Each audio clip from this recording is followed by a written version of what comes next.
Olá, meus irmãos, a paz do Senhor. E aí, tudo bem com vocês? Espero que você esteja bem. Eu sou o Pastor Heraldo. Nós vamos aqui para mais uma EBD em Foco.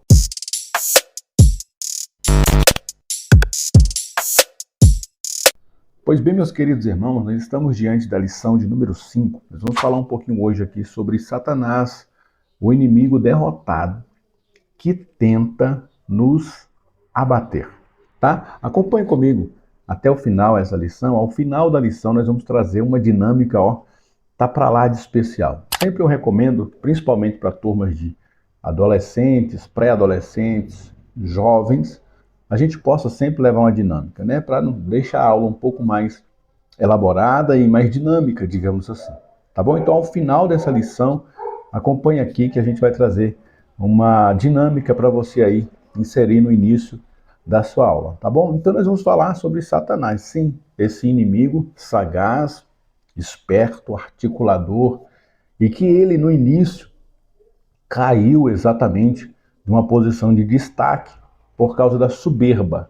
E a dinâmica vai falar um pouquinho sobre humildade e soberba. A gente vai trabalhar isso, essa parte do orgulho que se contrapõe à humildade, a humildade que se contrapõe ao orgulho. A gente vai trabalhar lá na nossa dinâmica, tá? O nosso texto de referência, queridos, está em Isaías, capítulo 14, verso 12 ao 15. É o texto que a maioria dos estudiosos, eles colocam e descrevem esse texto se referindo a Satanás. E aí nós temos, já nessa versão que ele trouxe aqui para essa revista, ele já descreve esse anjo de luz como sendo o próprio Satanás, como sendo o próprio Lúcifer, né?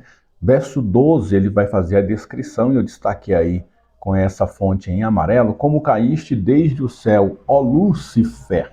Em outras versões não trazem essa expressão, ó Lúcifer, né? Traz a estrela da alva, filho da alva, anjo de luz, traz outras expressões. Mas aqui o tradutor dessa versão já trouxe a expressão ó Lúcifer, porque esse texto, segundo a maioria dos comentaristas, está se referindo sim a Satanás e como que ele caiu, como foi a origem da sua queda.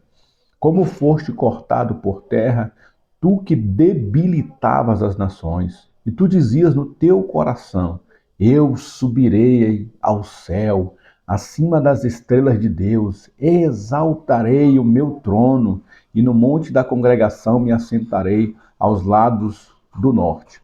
Subirei sobre as alturas das nuvens, e serei semelhante ao Altíssimo, e contudo levado serás ao inferno mais profundo do abismo. E a gente já na leitura do texto percebeu que a grande característica que derrubou Lúcifer, esse grande anjo de luz, esse anjo que tinha poderes, que tinha autoridade, que tinha posição, mas que por causa do orgulho ele foi abatido. Nós vamos perceber aqui que uma das características depois da sua queda é tentar derrubar os homens. O trabalho de Satanás, o trabalho de Lúcifer, o trabalho do diabo vai ser sempre tentar derrubar a gente. Por isso nós que estamos aqui estudando essa lição, que vamos ensinar os nossos alunos, os nossos jovens, nós temos também que ter essa incumbência de alertá-los, né? Tanto nós tomarmos cuidado com a nossa vida. O apóstolo Paulo diz que aquele que está em pé, cuidado para que não caia. Nós sabemos que o trabalho do diabo é tentar nos derrubar todos os dias. E além de nos mantermos em pé, nós temos também a obrigação e a honra, digamos assim, de ajudar os nossos jovens a crescerem, a batalharem pela fé, permanecerem de pé. E essa lição, creio eu, vai ajudar muito eles a entenderem um pouco mais do mundo espiritual. A nossa introdução diz assim: podemos dizer que Satanás é o grande adversário da humanidade, e em especial do povo de Deus. Cabe a nós conhecer biblicamente o nosso inimigo para nos defender de seus ardis. A gente que assiste muito filme de guerra, eu gosto muito de filme de guerra, né? Assim, principalmente aqueles filmes de época, que era mais antigo, que era na base da espada, da lança, das flechas. E a gente percebe que muitos inimigos que eram mais fracos venciam os mais fortes pela estratégia. Então nós percebemos que Satanás, em relação ao nosso Deus, ele não é nada. Ele é um derrotado, um destruído, já foi vencido por Jesus na cruz do Calvário. Só que ele é estrategista. E se ele é estrategista, ele conhece as manhas, os caminhos, os meios, os métodos de derrubar os homens. Não é à toa que ele derrubou e enganou o primeiro casal, Adão e Eva. Ainda sem pecado, eles não tinham pecado, eles estavam no tempo da inocência, eles estavam vivendo em um lugar especial, na companhia de um ser especial, que é o nosso Deus. Mesmo assim, Satanás conseguiu enganá-los e ludibriá-los para que eles se rebelassem contra Deus. Imagina nós que hoje temos a presença do pecado, do mundo caído, nós temos a presença de Satanás e seus anjos caídos o dia inteiro, todo dia tentando nos abater. Então que nós possamos, estar atentos, porque ele é estrategista e se ele não conseguir hoje, vai tentar amanhã, se ele não conseguir amanhã, vai tentar depois de amanhã. Por isso, a nossa estratégia precisa ser bem traçada. Segundo aqui a introdução, precisamos conhecê-lo através da palavra de Deus. Precisamos entender quem ele é para poder a gente voltando para o nosso Deus, sermos livres dos ardis, das sutilezas que Satanás vai tentar impor contra nós. Olha o tópico de número 1, diz assim, o pecado de Satanás. Como alguém em sã consciência acha que pode resistir a Deus? Né? É terrível. Como que alguém que foi criado, que é criatura, pode achar que poderia se elevar acima de Deus, ou ser igual a Ele? Eu vou me elevar, ser igual a Deus, vou ser superior a Ele. Né? A resposta está no próprio pecado de Satanás. Esse é o mal da soberba.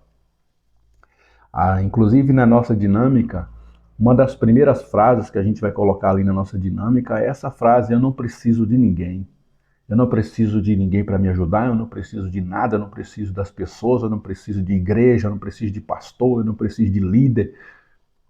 Essa é a frase que foi criada no coração de Satanás. Eu não preciso de Deus, eu serei igual a Ele, eu serei semelhante a Ele, eu me tornarei um Deus, eu sou autossuficiente.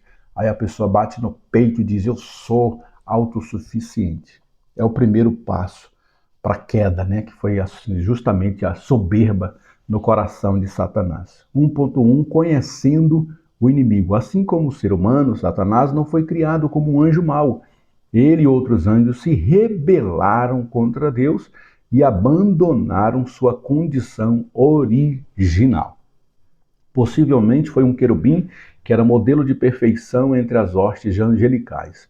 No entanto, devido à sua sabedoria e formosura, seu interior se encheu de orgulho a ponto de tentar ser igual a Deus. Devido a tal pecado, Deus o expulsou de sua presença, de forma que 1/3 dos anjos que o seguiram em sua rebelião, aí eu coloquei aí, acrescentei aí nesse slide, na lição, anjos caídos são igual a demônios, tá? Então, esses anjos que foram anjos, mas que caíram, hoje são conhecidos como demônios. Apesar de ser poderoso, Satanás não é onipotente, onisciente e onipresente. Não está à altura do nosso Deus, que detém todo o poder. É importante a gente conhecer o nosso inimigo, já falei sobre isso e vou voltar a repetir, sempre vou falar isso nessa lição, porque ele não tem condição de ser comparado ao nosso Deus.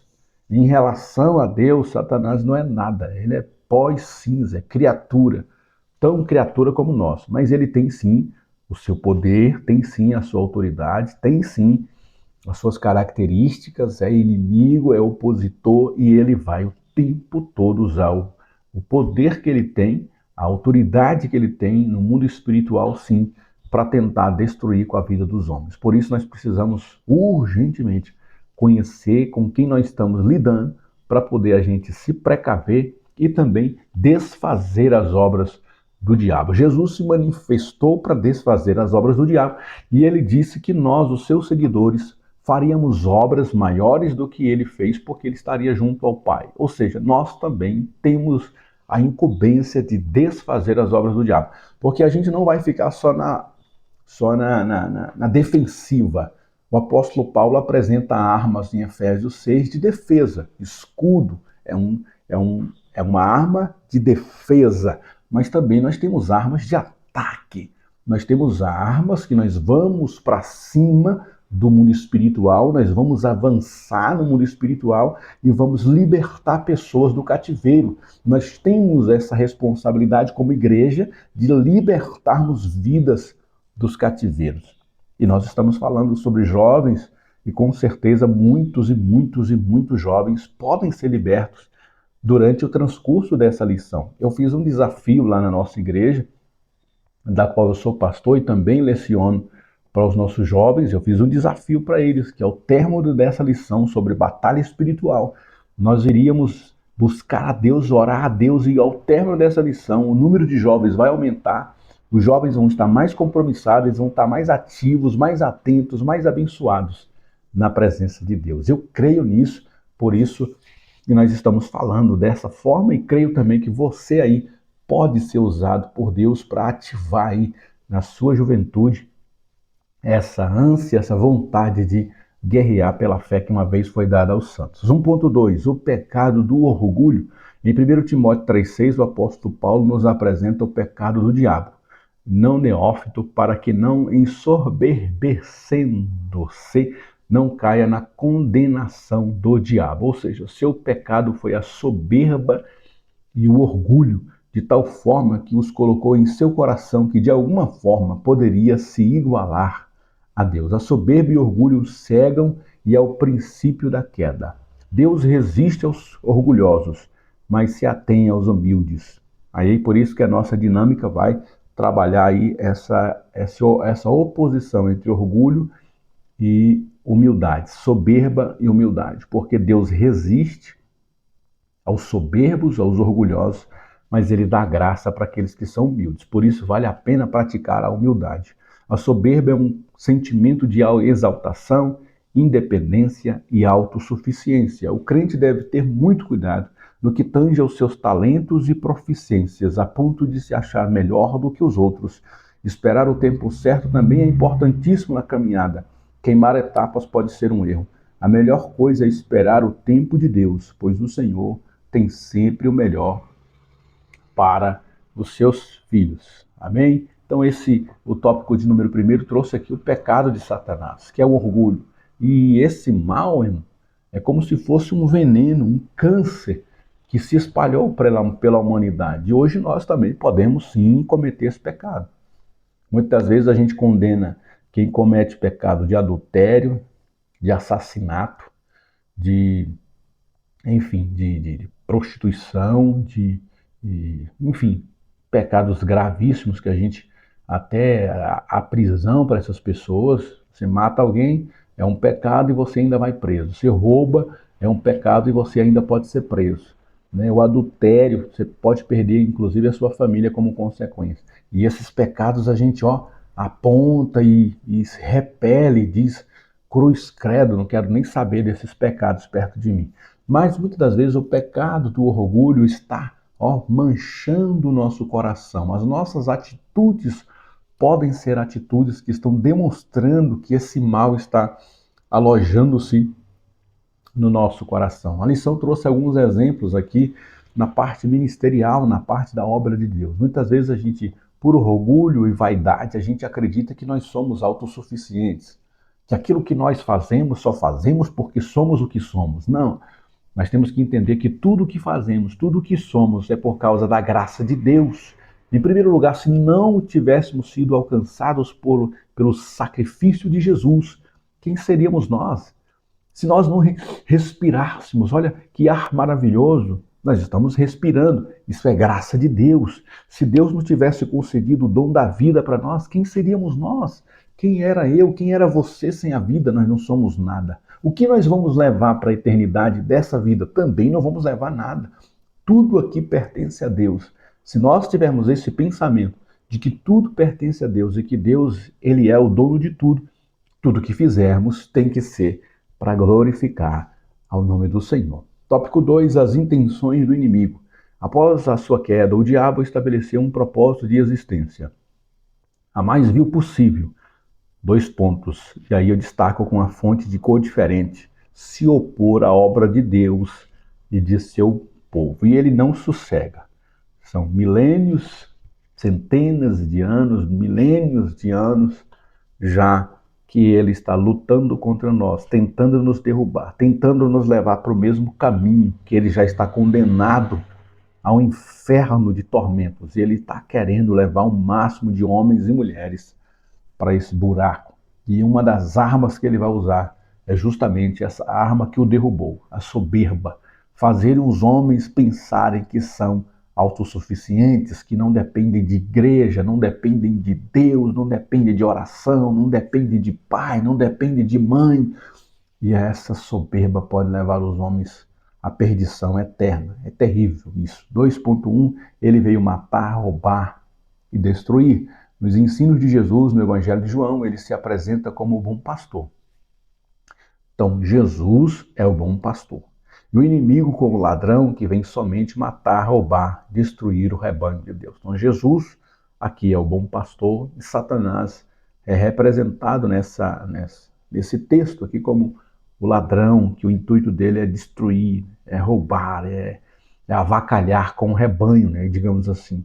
Desde o princípio da história da humanidade, Satanás se manifesta como o opositor da obra de Deus, seja como a serpente, Gênesis 3:1, ou no fim como o dragão, Apocalipse 12, verso 9. Ele induziu a Davi a contar o povo, 1 Crônicas 21:1, e por causa disso, muita gente morreu por causa desse recenseamento que ele colocou aqui no coração de Davi. Trouxe destruição e desgraça ao patriarca Jó, Jó 1, verso 9 ao 12. Tentou Jesus no deserto, Mateus 1 e 13, Marcos 1 e 13, perdão. E olha só, esse texto é interessante, gente, porque se ele tentou a Jesus, que é o Filho de Deus, vocês acham que ele não vai tentar a gente? Então fiquemos atentos, né? Se ele buscou derrubar a Jesus, que é o Filho de Deus, imagina nós que somos tão frágeis, né? Entrou em Judas para atrair Jesus, João 13, 27. Impediu Paulo que fosse a Tessalônica, 1 Tessalonicenses 2,18. Utilizará o anticristo estará aí sobre as ordens de Satanás. Vai usar o anticristo com poder, sinais e prodígios. Olha o tanto que esse inimigo é sagaz e ele tem poder sim, não podemos deixar de atentar para que ele tem sim poderes concedidos e permitidos por Deus, mas ele tem poder sim. Desvia os cristãos da vontade de Deus, 1 Timóteo 5,15, a ação de Satanás é real, por isso o cristão deve viver uma vida de vigilância e oração.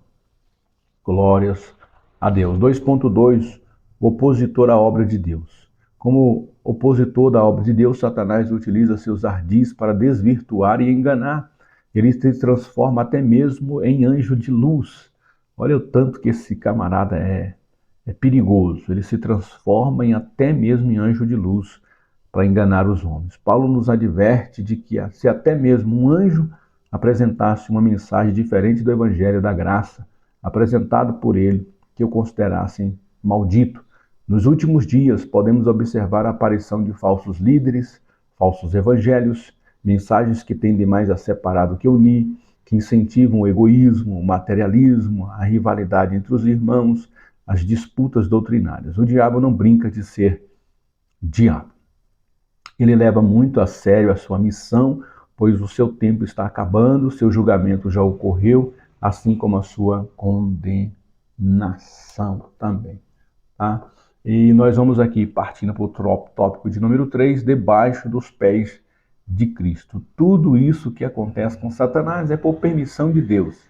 Ele já está debaixo dos pés de Cristo, Cristo já o venceu na cruz do Calvário, mas nós precisamos entender que mesmo derrotado, mesmo pisado pelo Cristo Salvador, ele continua e vai continuar até o fim, tentando derrubar e afastar os homens da presença de Deus. Apesar do inimigo ser poderoso e não estar limitado pelas barreiras físicas, o diabo tem suas limitações e está debaixo do poderio do nosso Deus. 3.1, a vitória da cruz. Satanás é um adversário real, por isso não devemos subestimá-lo. O grande mal dos homens é justamente subestimar a Satanás, achar que ele está derrotado, está ferido na sua cabeça pelo Cristo e ele não tem mais poder algum. Então os homens dizem, Deus tem todo o poder, o diabo não tem mais poder sobre a minha vida. E a gente, muitas vezes, por subestimar o poder dele, a ação dele, deixa muitas das vezes a vigilância de lado. Esse é o grande problema. Nem mesmo o arcanjo Miguel desprezou o poder do inimigo em sua peleja, mas o repreendeu em nome do Senhor. No entanto, o Senhor Jesus o venceu na cruz do Calvário, levando a cabo a vontade de Deus até as últimas consequências. Foi na cruz que Jesus despojou os poderes das trevas de tal forma que os envergonhou publicamente, através de sua morte que destruiu o poder do diabo. Estar em Cristo é estar no esconderijo do Altíssimo, é utilizar as armas de Deus contra as astutas ciladas do diabo e se fortalecer na força do seu poder. E aí vale um comentário aqui a mais, irmãos, é que quando Cristo vence a Satanás, ele também habilita a igreja a vencê-lo. Os anjos caídos, que são os demônios, né? E Satanás, que é o seu líder maior, eles têm que se curvar diante da igreja. Mas nós, como igreja, precisamos estar curvados diante do Cristo. Então, se nós nos submetemos a Deus e resistirmos ao diabo, a palavra de Deus diz que ele fugirá de nós. Mas o primeiro segredo dessa fórmula é submissão a Deus. Se nós nos submetemos, o diabo foge de nós. Se nós não submetemos, obviamente que o oposto também é verdade. Ele virá sobre nós. Por isso, o tempo todo nós temos que estar agarrados naquele que venceu o inimigo, Cristo Jesus. E através de Cristo, e o poder que ele concedeu, a autoridade que ele concedeu à igreja, nós vamos também desfazer as obras do diabo. 3.2, a vitória final. A igreja do Senhor passou por algumas vezes reveses em relação à opressão e à perseguição. Muitos cristãos morreram e foram perseguidos. Tiago foi o primeiro dos discípulos a perder a vida. A igreja padeceu perseguição, primeiramente pelos judeus, pelos pagãos e também sofreu ataques internos por meio das heresias. Todas essas formas de ataque à obra e ao povo de Deus têm o diabo como mentor. No entanto, quando Cristo estabeleceu, ou estabelecer, no sentido de futuro, o seu reino eterno, Satanás será completamente vencido. Glória a Deus. Não vejo a hora desse dia chegar para que nós possamos estar com o nosso Cristo para sempre e derrotado será Satanás para sempre. Hoje ele está em parte vencido, mas naquele grande dia sua autoridade e atuação serão terminantemente cessados. Até aquele dia em que Satanás será definitivamente destruído, nós como igreja vamos ter essa missão de frear o avanço do mal. Jesus disse que nós somos o sal da terra. O sal naquela época tinha o poder de evitar a putrefação do alimento. Você tinha um peixe, você salgava ele. Hoje a gente tem geladeira, né? Mas naquela época não tinha. Então você salga o peixe para ele não entrar em estado de decomposição. Quando Jesus diz, nós somos o sal da terra, nós somos aqueles que contêm o poder de não permitir que esse mundo entre em estado de degeneração completa. Por isso que eu creio que esse mundo ainda existe. Primeiro pela vontade de Deus e depois pela presença dos santos. Nós somos aqueles que estamos aqui e por causa de nós esse mundo não deixou de existir ainda. Mas vai chegar um dia em que Deus vai limpar dos nossos olhos todas as lágrimas e o nosso inimigo definitivamente será derrotado. Né? Glórias, pois, ao nome do Senhor. Conclusão dessa lição, Satanás foi derrotado em parte na cruz e será derrotado permanentemente no juízo final. Cabe a nós permanecermos firmes até aquele grande dia. Amém, irmãos? Então, se você precisa desses slides aqui, eu mesmo que confeccionei esses slides, gostou, achou legal, me manda um oi lá em heraldeiras@gmail.com, me peça esses slides que eu faço questão de mandar para você, só especifica que é a lição dos jovens ou a lição dos adultos, porque eu gravo tanto para um como para outro e às vezes a gente precisa só ter essa referência, tá? Então nós vamos aqui, após a conclusão dessa lição, eu quero trazer aqui uma dinâmica sobre soberba e humildade. E aí eu quero que você acompanhe comigo agora, dinâmica soberba versus ou contra a humildade. O que você vai precisar para fazer essa dinâmica? Eu gosto muito de demonstrar, mas aqui, devido ao espaço e ao local que eu estou gravando essa lição, não tem como eu fazer isso, então eu fiz essa demonstração via slide para você. Então você vai precisar de pelo menos 2 mesas, pode ser uma mesa dessas de plástico que estão aí, pode ser cadeiras, pode ser 2 cadeiras, 2 banquetas, pode ser também 2 mesas menores, mesas daquelas de bar, daquelas de ferro antiga, enfim, o que você tiver para você dividir a turma em 2 blocos, você vai precisar dividir a turma que você tem. Você tem 10 alunos, separa 5 de um lado, 5 do outro, coloca essas 2 mesas. Uma mesa vai representar o lado da soberba e o outro lado vai representar o lado da humildade. Tá? Esse próximo slide que eu já vou adiantar para você aqui, ele traz várias e várias e várias frases de soberba e, ao mesmo tempo, humildade. E elas se contrapõem, elas se opõem. Eu já deixei mastigado aqui para você e vou deixar também na descrição desse vídeo. Você só vai copiar e colar aí no Word e levar para eles, tá? Recorta e leva para eles já essas frases que eu vou deixar aí mastigadinho aí na descrição desse vídeo. Então, por exemplo, vamos pegar as 2 primeiras frases aqui. A primeira frase é uma frase que a turma que está representando a soberba vai fazer a leitura. Então, a soberba vai sempre fazer primeiro a leitura de uma frase. Eles vão dizer assim: eu não preciso de ninguém para fazer as minhas coisas. A turma da humildade, que vai estar na outra mesa, eles vão ter então 7 frases. Eu coloquei aí 7 para não ficar muito longo e nem ficar muito curto. Então tem 7 frases de soberba para combatermos com 7 frases de humildade. Então a frase de humildade vai estar lá embaralhada na mesa do pessoal da humildade. Eles vão ter que separar uma dessas frases aí que eu destaquei em verde para facilitar a tua compreensão aqui. Então, por exemplo, eles vão achar, no meio de todas essas frases, eles vão ter que achar essa segunda aí, que é: todos nós precisamos uns dos outros, por isso é sempre bom pedir ajuda. Então, esse é um antídoto, né? O veneno é: eu não preciso de ninguém para fazer as minhas coisas. E qual é o remédio, qual é o antídoto, qual é a vacina contra este mal dessa soberba?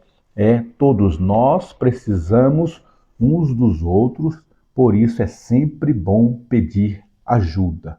Tá? Então eu coloquei aí essas frases. Você vai cortar o papelzinho, corta as fitinhas dos papéis e coloca, ou então você coloca uma folha mesmo com todas essas frases em cima da mesa do soberba, só as de soberba, e do outro lado só as frases contendo as frases de humildade. E eu coloquei representando aí nesse slide apenas uma frase, só para ilustrar. Então, alguém aqui do lado da soberba, sempre eles vão começar a dinâmica e eles vão dizer essa frase: eu não preciso de ninguém para fazer as minhas coisas.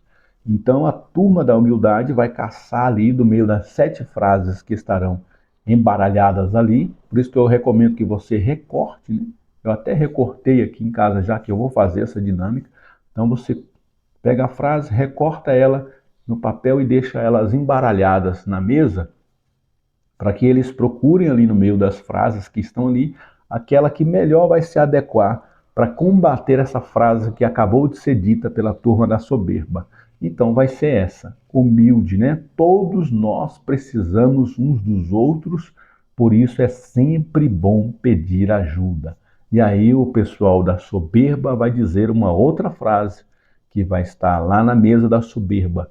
E aí o pessoal da humildade vai rebater aquela frase com uma outra frase sobre humildade. E assim serão 7 frases sobre soberba combatidas por 7 frases da humildade. É uma forma de você dividir a turma em partes iguais, uma metade para cá, uma metade para lá. Coloca 2 mesas, 7 frases de soberba em cima de uma mesa. Eu até recomendo que você separe, coloque embaralhado ali as frases de soberba e embaralhado as frases de humildade, porque o pessoal da humildade vai ter que separar aquela frase ali que vai se encaixar dentro daquela frase dita pelo pessoal ali da soberba. E você vai pegar então essa tabela que eu coloquei, coloque ela aí, que ela é o gabarito. Então, essa primeira frase sempre vai ser a contrapartida da frase número 2, tá? E assim por diante até o final. Então, soberbo diz assim: eu não preciso de ninguém para fazer as minhas coisas. Aí o humilde vai contrapor a ele com essa segunda frase: todos nós precisamos uns dos outros, por isso é sempre bom pedir ajuda. E assim por diante. A terceira frase é: o soberbo vai dizer: pedir desculpas é uma atitude abraçada pelos fracos. E qual é a frase humilde que vai contrapor isso? Só os fortes e corajosos têm coragem de pedir desculpas, né? E assim por diante. São 7 frases de soberba e 7 frases de humildade para contrapor. Uma vai contrapor a outra, né? Eu acredito que você vai gastar aí uns de 10 a no máximo 15 minutos para fazer essa dinâmica. Você percebeu aqui pela lição que nós não gastamos tanto tempo assim para fazer, para discorrer sobre a lição. A lição está extremamente simples, mas eu prefiro sempre levar uma dinâmica no começo para que eles possam, ao entrar na lição, eles ficarem gravados o problema que é a soberba e como a gente combate a soberba com a palavra de Deus, tá? Então, meus irmãos, Deus te abençoe. Até a próxima EBD em Foco, se Deus assim nos permitir. Deus abençoe.